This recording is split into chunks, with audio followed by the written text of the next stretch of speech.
దేశవ్యాప్తంగా గోర సంరక్షణ పట్ల ప్రజల్లో చైతన్యం వస్తూ ఉంది. అనేక మంది వ్యక్తులు, సంస్థలు గోసేవకులుగా మారి గోశాలలు నిర్వహిస్తూ ఉన్నారు. గోవుల పట్ల మరి భక్తి, ఆదరణ పెరుగుతూ ఉంది.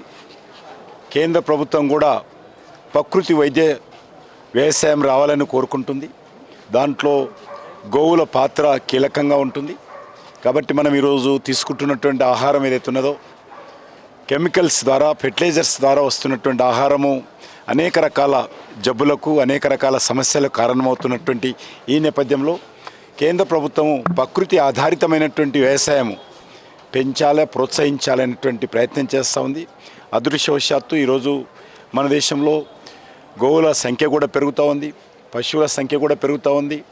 ఈరోజు మనము దేశము గ్రామాలలో ఉంటుంది. గ్రామాలలో 60% మంది వ్యవసాయం మీద ఆధారపడి జీవనం కొనసాగిస్తున్నటువంటి ఈ నేపథ్యంలో గోవుల ఆధారితమైనటువంటి వ్యవసాయము, గోవుల ఆధారితమైనటువంటి జీవన విధానాన్ని పరిరక్షించేటువంటి ప్రయత్నం అందరం కలిసికట్టుగా చేసుకోవాల్సిన అవసరం ఉంది. ఆ దిశలోనే రానున్న రోజుల్లో అన్ని ప్రభుత్వాలు, రాజకీయాలకు అతీతంగా ప్రభుత్వాలు విధిగా గోసేవ కోసం, అదేవిధంగా గోరక్షణ కోసం, గోవుల పోషకాన్ని పెంపొందించే కోసం అనేక రకాల చర్యలు తీసుకోవాల్సిన అవసరం ఉందని భావిస్తూ ఉన్నాను. ఇలాంటి కార్యక్రమం గోవు ఆధారితంగా గోమాతకు సంబంధించినటువంటి కార్యక్రమంలో పాల్గొనడం అనేటువంటిది మనందరికీ ఇష్టమైనటువంటి కార్యక్రమం. ముఖ్యంగా వ్యక్తిగతంగా మేము గ్రామీణ ప్రాంతాల నుంచి వస్తాం. వ్యవసాయ కుటుంబము. చిన్నప్పుడు గోవుల మధ్యలో పెరిగాము కాబట్టి గోవు యొక్క ప్రాధాన్యత ఏంటో, గోవు ద్వారా సమాజానికి ఏ రకమైనటువంటి లాభం చేకూరుతుందో వ్యక్తిగతంగా నాకు తెలుసు. చాలామంది ఇక్కడ ఉన్నటువంటి వాళ్ళు కూడా తెలిసి ఉండొచ్చు. ఈ మధ్యలో గ్రామాల్లో గోవులు అంటే ఇంటి దగ్గర ఉదయం నుంచి సాయంకాలం వరకు మరి చెట్టు కట్టో దిక్కదాన్ని కట్టేసి గడ్డి వేసి పాలు తీసుకోవడం మాత్రమే పరిమితం. కానీ గోవులు అంటే వాటిని అడవుల్లో, పచ్చిక బయలులో అవి పరిగెత్తుతుంటే, అవి అక్కడ వెళ్ళి గడ్డి తింటూ ఆహారం తీసుకుంటుంటే అప్పుడు వాటి యొక్క ప్రాధాన్యత, ఆ ఆనందము, ఆ తృప్తి, ఆ సాటిస్ఫాక్షన్ ఎవరికి అనిపించింది? ఈరోజు గోవుల మధ్యలో తిరిగితే ఆ గోవు నుంచి వచ్చేటువంటి ఉచ్ఛ్వాస నిశ్వాసాలు ఏవైతే ఉంటాయో మనిషికిలో ఉన్నటువంటి సగం సమస్యలు, ఆ వైబ్రేషన్తో సగం సమస్యలు మనిషిలో ఉన్నటువంటి పరిష్కారం. అందుకే ఇటీవల ప్రధానమంత్రి గారు అన్నారు, ప్రధానమంత్రి గారు ఢిల్లీలో వారి ఇంట్లో గోవులను పెంచుతున్నారు. రోజు ఉదయం వెళ్ళేటప్పుడు కానీ లేక సాయంకాలం కానీ 5-10 నిమిషాలు ఖచ్చితంగా ప్రతిరోజు గోవులతో గడిపేటువంటి కార్యక్రమము మన వీడియోలో, టీవీలో చూస్తుంటారు. ప్రధానమంత్రి గారు చేస్తారు. ఆయన చెప్పారు, నాకు జాతీయ సమస్యలు, అంతర్జాతీయ సమస్యలు, వీటన్నిటిలో తీవ్రమైనటువంటి మానసిక ఒత్తిడితో ఉంటాను. ఒక్కసారి నేను వాటి మధ్యలోకి వెళ్ళి అవి పరిగెత్తుతుంటే, వాటితో ఆడుకుంటుంటే, వారికి ఆహారం తినిపిస్తుంటే మిగతా సమస్యలన్నీ పరిష్కారం అయిపోయి నాకు ఒక రిలీఫ్ వస్తుందని చెప్పి ప్రధానమంత్రి గారు స్వయంగా క్యాబినెట్ మీటింగ్లో చెప్పారు. కాబట్టి గోవు అనేటువంటిది ఇటీవల మనకు తెలుసు, భూమి తగ్గిపోయింది, కమతాలు చిన్న చిన్నగా ఏర్పడ్డాయి. ఉన్నటువంటి భూమిలో ఏదో వ్యవసాయం చేస్తాం. ఇండ్లు కూడా చిన్న చిన్న ఇండ్లు లేక అపార్ట్మెంట్స్. దీని కారణంగా గోవులకు కావాల్సినటువంటి స్థలం లేక మరి ఈరోజు వాటిని ఎక్కడో ఒక దగ్గర మనము మరి కట్టి పెడతాము. వాస్తవంగా గోవులు పచ్చిక బయలులో పరిగెత్తున్నప్పుడే వాటికి ఉండేటువంటి ఆనందం, గోవులకు వచ్చేటువంటి ఆనందం ఏదైతున్నదో అది మనం చూస్తే మనకు ఆనందం. కానీ దురదృష్టవశాత్తు స్లోగా తగ్గుతారు. ఈరోజు మనం గోశాలలో కూడా చూస్తాము. గోశాలలో కూడా చాలా ఒకదానికి స్థలం లేని కారణంగా విపరీతంగా గోశాలకు గోవులు వస్తున్న కారణంగా వాటిని మనం రక్షించాలనేటువంటి దృక్పథం కారణంగా మరి విపరీతమైనటువంటి ఒత్తిడితో గోశాలలో మనం పెడతాము. ఈరోజు మనకు తెలుసు గావో విశ్వస్య మాతరం అని వేదాలు చెప్తుంటాయి. అంటే గోమాత మొత్తం విశ్వానికి తల్లి లాంటిది అని చెప్పి, మాత లాంటిది అని చెప్పి మన వేదాలు చెప్తా ఉంటాయి. ఈరోజు ఈ కార్యక్రమం గోసేవ విభాగ్స్ ఆధ్వర్యంలో ఈ యొక్క అద్భుతమైనటువంటి కార్యక్రమం మనం జరుపుకుంటున్నాము. ఇందులో చిన్నారులను, విద్యార్థులను, వాళ్ళ తల్లిదండ్రులను కూడా భాగస్వామ్యం చేస్తారు. ఇది చాలా అవసరం. గోసేవ అంటే గోరక్షకులదో లేదా గోరక్షణ బాధ్యత మరి కొంత వ్యక్తులకు, సమూహానికో కాదు, యావత్ సమాజం అంతా కూడా బాధ్యత తీసుకోవాలి. ఈరోజు పసి బిడ్డ నుంచి మరి ఈరోజు చివరకు అంతిమ శ్వాస ఇడిచిన తర్వాత శ్మశాన వాటికలో కూడా గోపాలతోటే ఆ వ్యక్తికి అంతిమ సంస్కారం జరుగుతుంది. అటువంటి పవిత్రమైనటువంటి మరి గోవులకు సంబంధించినటువంటి మరి ఆలోచన మనకు ఉంటుంది. ఈరోజు మనం చూస్తూ ఉన్నాం, స్టూడెంట్స్ అంటే వీడియో గేమ్స్, ఇంటర్నెట్ లేక మొబైల్, టీవీ కాదు, గోవులకు సంబంధించి కూడా ఈరోజు వాళ్ళకు తెలియజేసేటువంటి ప్రయత్నంలో ఈ అద్భుతమైనటువంటి కార్యక్రమం మనం తీసుకుంటున్నాం. ఈరోజు మనకు తెలుసు భారతదేశము వ్యవసాయ ఆధారితమైనటువంటి దేశం. ఇప్పటికి కూడా 60% జనాభా మన దేశంలో వ్యవసాయం మీద ఆధారపడి జీవనం కొనసాగిస్తారు. వ్యవసాయం లేకపోతే ఈరోజు మన దేశంలో, ఎందుకంటే ప్రపంచంలో అత్యధికమైనటువంటి జనాభా మన దేశంలో. ఈ జనాభాకు కావలసినటువంటి తిండి గింజలు, ఆహారం ఏ దేశం కూడా సప్లై చేయలేదు. మనకు మనమే ఉత్పత్తి చేసుకోవాలి.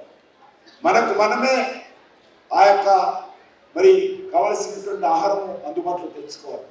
అందుకోసం వ్యవసాయం చాలా ముఖ్యమైనటువంటి అంశం. ఎన్ని పరిశ్రమలు వచ్చినా, ఎన్ని ఐటీ సెక్టార్స్ వచ్చినా, ఎంత సాఫ్ట్వేర్ హార్డ్వేర్ వచ్చినా మరి మనకు కావలసినటువంటి ఆహారము రైతుల ద్వారానే వస్తుంది, వ్యవసాయం ద్వారానే వస్తుంది. ఈరోజు పాలకు ప్రత్యామ్నాయం లేదు, అనేక రకాలుగా చెప్తుంటాం. ఈరోజు భారతదేశము ప్రపంచంలోనే అత్యధికమైనటువంటి పాల ఉత్పత్తి చేస్తాము. గత 10 సంవత్సరాలలో ఈరోజు 65% పాల ఉత్పత్తి పెరిగింది, గోవుల సంఖ్య పెరిగింది. అనేక రాష్ట్ర ప్రభుత్వాలు గోవులను పెంచినట్లయితే వారికి అనేక రకాలుగా ప్రోత్సహించేటువంటి కార్యక్రమం కూడా ప్రభుత్వాలు చేస్తా ఉన్నాయి. ఇంకా చేయాల్సినటువంటి అవసరం ఉంది. మరి ఈరోజు మనం చూస్తా ఉన్నాం, గోవులు అంటే కొంతమందికి ద్వేషం. ఇది ఏ మాత్రం మంచిది కాదు. ఇంతకుముందు బండి సంజయ్ గారు చెప్పారు, ఇది ఒక మతానికి ముడిపెట్టి ఆ మతం మీద విద్వేషంతో గోవులను ద్వేషించేటువంటి పరిస్థితి రావడం ఏదైతుందో ఇది చాలా దురదృష్టకరం. మరి ఈరోజు అనేక ప్రాంతాల్లో, పట్టణ ప్రాంతాల్లో కూడా అవి గోవులను రోడ్ల మీద కొదులుతున్నాం. అవి ప్లాస్టిక్ తెలియకుండా మరి అమాయకులైనటువంటి గోవులు తినేస్తున్నాయి. కాబట్టి దీని నుంచి కూడా మన పట్టణ ప్రాంతాల్లో ఉన్నటువంటి వాళ్ళం ఎప్పటికప్పుడు దీనిపైన కూడా మనం స్పందించాల్సినటువంటి అవసరం ఉంది. ఈరోజు మనం చూస్తా ఉన్నాం, గోసేవను ప్రోత్సహించేటువంటి కార్యక్రమం కావచ్చు, గో ఆధారితమైనటువంటి ఉత్పత్తులను ప్రోత్సహించేటువంటి కార్యక్రమం కావచ్చు, గోవులను రక్షించేటువంటి కార్యక్రమం కావచ్చు, మనము ముందుకు తీసుకెళ్లాల్సినటువంటి అవసరం. ఈరోజు మనకు పశు సంపద పెరుగుతూ ఉంది, కానీ మరి దానిపైన ఈరోజు జనాభా కూడా పెరుగుతూ ఉంది. అది దృష్టి పెట్టుకొని గోవులను మనం రక్షించేటువంటి కార్యక్రమం చాలా అద్భుతంగా. నేను గోశాలకు వెళ్ళినప్పుడు చాలా సామాన్యమైనటువంటి వ్యక్తులు. వాళ్ళ ధైర్యానికి మనం మెచ్చుకోవాలి. మరి వందలు గోవులను వాళ్ళు రక్షించి తమ ఆశ్రమాల్లో మరి గోశాలలో పెంచుతుంటారు. వారికి ఆహారం ఎక్కడంటే మనము కార్యక్రమం తీసుకుంటే దానికి కావలసినటువంటి గడ్డి కానీ ఇతర కానీ సమాజం ఇస్తుందనేటువంటి ధైర్యం వాళ్ళలో ఉంది. నిజంగా వాళ్ళు చూస్తే ఒక్కొక్క దగ్గర 2000, 3000 గోవులు కూడా ఈరోజు ఉన్నటువంటి ఆశ్రమాలు ఉన్నాయి. మరి దాన్ని నిర్వహించేటువంటి సామాన్యుడు ధనవంతుడు కాదు, కానీ సమాజంలో స్పందన వచ్చింది. గోవులకు సంబంధించి నా తరఫున ఈ గోవులకు సంబంధించినటువంటి ఆహారం ఒక గోవుకైనా నేను ఇస్తాను అనేటువంటి ఆలోచన ఈరోజు సమాజంలో రావడం ఏమిటో చాలా గొప్ప విషయం. ఆ ధైర్యంతో ఈరోజు అనేక గోశాలల్లో గోవులను రక్షించేటువంటి కార్యక్రమం మరి ఆత్మవిశ్వాసం ఈరోజు వాళ్ళకు వచ్చింది. దీన్ని మరింతగా ప్రతి ఒక్కరు కూడా మనము ప్రోత్సహించాల్సిన అవసరం ఉంది, చేయూతను అందించాల్సిన అవసరం ఉంది.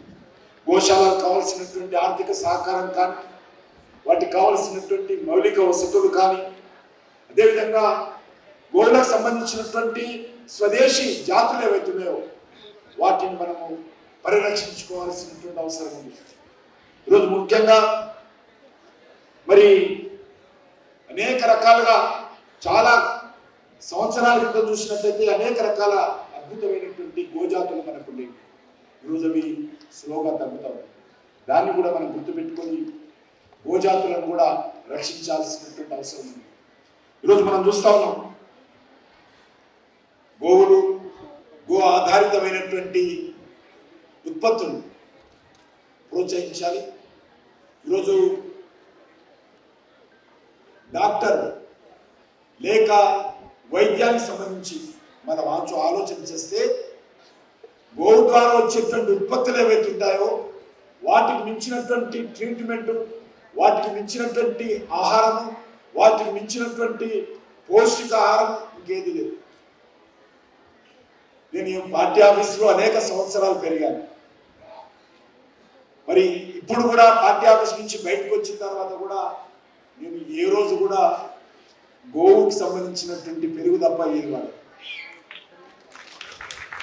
చాలా మంది నువ్వు తక్కువ తింటావు, మరి ఎలా ఉంటావు అంటే దానికి ప్రత్యేకమైనటువంటి కారణము గోవులకు సంబంధించినటువంటి గోపాలతో వచ్చినటువంటి పెరుగు అనే సందర్భంగా మనం చేస్తాం. అది చాలా అద్భుతంగా మనిషిలో పనిచేస్తాం, మనిషి ఆరోగ్యాన్ని కాపాడుతుంది, మనిషి ఆకలిని కూడా మరి గోవుకు సంబంధించినటువంటి పెరుగు కానీ పాలు కానీ తట్టుకుంటుందనే విషయాన్ని ఈ సందర్భంగా మనం చేస్తా ఉన్నాం. అదేవిధంగా ఈరోజు మనము ఈ యొక్క గోపాల మిత్ర, రాష్ట్రీయ గోకుల్ మిషన్ లాంటి కార్యక్రమాలు కూడా భారత ప్రభుత్వం చేపట్టి మరి ఎవ్రీ ఇయర్ 5.7% గోకు సంబంధించినటువంటి పాల ఉత్పత్తి పెంచేటువంటి ప్రయత్నము భారత ప్రభుత్వం చేస్తుంది. ఈరోజు 8 కోట్ల మంది గోవుల ద్వారా ఉపాధి పొందుతున్నారు దేశం. గోవు మనం పెంచితే మనకు అన్ని రకాలుగా మరి గోవు అండగా ఉంటుంది. ఈరోజు సౌదీ అరేబియా, అక్కడ ఇటీవలని నేను పర్యటించినప్పుడు అక్కడ చెప్తా ఉన్నాను, మేము భారతదేశం నుంచి ఈరోజు ఆవు పేడను కంటైనర్లలో తీసుకెళ్ళి అక్కడ ఎడారి ఇసుకలో ఈ యొక్క పేడనేసి అక్కడ మేము వ్యవసాయానికి అనుకూలమైనటువంటి భూములను తయారు చేస్తామని మరి అనేక ప్రాంతాల్లో సౌదీ అరేబియాలో చెప్పడం జరిగింది. కాబట్టి ఇది ఎంత ప్రాచుర్యం పొందిందో, ఏ రకంగా మంచి మరి వ్యవసాయం చేయడానికి ఈరోజు కెమికల్స్ అవసరం లేదు, ఫెర్టిలైజర్స్ అవసరం లేదు. మరి ఈ యొక్క ప్రకృతి వ్యవసాయం మనం పెంచుకున్నట్లయితే, ఈ యొక్క గో ఆధారితమైనటువంటి వ్యవసాయాన్ని పెంచుకున్నట్లయితే దానికంటే మించి ఈరోజు మనం అనేక రకాల కొత్త కొత్త రోగాలు వస్తాయి. దానికి ప్రధానమైనటువంటి కారణము ఫెర్టిలైజర్స్ కానీ కెమికల్ ఫెర్టిలైజర్స్ వాడతాం. దాని కారణంగా మనం తినేటువంటి ఆహారం కలుషితం అవుతా ఉంది, మనం పీల్చేటువంటి ఆహారం గాలి కలుషితం అవుతా ఉంది. అదే నువ్వు గోవుల మధ్యలో ఉండి, గోవుల మధ్యలో మన ఇంట్లో ఒక గోవు ఉంటే దాని నుంచి వచ్చేటువంటి శ్వాసలు, దాని నుంచి వచ్చేటువంటి వైబ్రేషన్ మన ఆరోగ్యం కాపాడుతుంది. అదేవిధంగా గో ఆధారితమైనటువంటి ఎరువులు వాడడం ద్వారా అద్భుతమైనటువంటి ఆహారం మనం తీసుకుంటాం. కాబట్టి అన్ని రకాలుగా గోవులు ఒక రకం కాదు, ఏ రకంగా చూసినా మనిషి యొక్క మేధస్సు పెరగడంలో కానీ, మనిషి యొక్క ఆలోచన శక్తి పెరగడంలో కానీ, మనిషి యొక్క ఆరోగ్యాన్ని ముందుకు తీసుకెళ్లడంలో కానీ, మనిషి యొక్క తీసుకుంటున్నటువంటి ఆహారంలో స్వచ్ఛత, బలము ఉండడంలో కానీ అన్ని రకాలుగా గోవు మనకు అండగా ఉంటుంది. కాబట్టి ఆ దిశలో మనం ఆలోచన చేయాల్సినటువంటి అవసరం ఉంది. గో ఉత్పత్తులను పెంచేటువంటి ప్రయత్నం చేయాలి. ఈరోజు ప్రత్యేకంగా మరి విద్యార్థుల్లో, చిన్నారుల్లో ఈ భావన ఇన్కల్కేట్ చేయడం కోసం, ఈ భావన పెంపొందించడం కోసం చేసినటువంటి ప్రయత్నము, వారి ద్వారా తల్లిదండ్రులకు కూడా ఈ విషయంలో ఆలోచన చేయడం అనేటువంటిది అద్భుతమైనటువంటి విషయము. దీని ద్వారా మనము రానున్న రోజుల్లో ఇంకా సమాజంలో ప్రతి ఒక్కరూ కూడా గోవులను ప్రేమించాలి, గోవులను రక్షించాలి, గోవుల ద్వారా వచ్చేటువంటి ఉత్పత్తులను ఉపయోగించాలి. మనము సమాజంలో మన భారతీయ సమాజం ఆలోచన విధానం, జీవన విధానాన్ని పరిరక్షించుకోవాలి. తద్వారా తప్పకుండా మనకు మేలు జరుగుతుందని ఈ సందర్భంగా మనవేస్తూ ఈ యొక్క మంచి కార్యక్రమానికి శ్రీకారం చుట్టినటువంటి పెద్దలందరికీ మనందరి తరఫున, తల్లిదండ్రుల తరఫున, చిన్నారుల తరఫున వారికి హృదయపూర్వకమైనటువంటి కృతజ్ఞతలు తెలియజేస్తూ సెలవు తీసుకుంటున్నాను.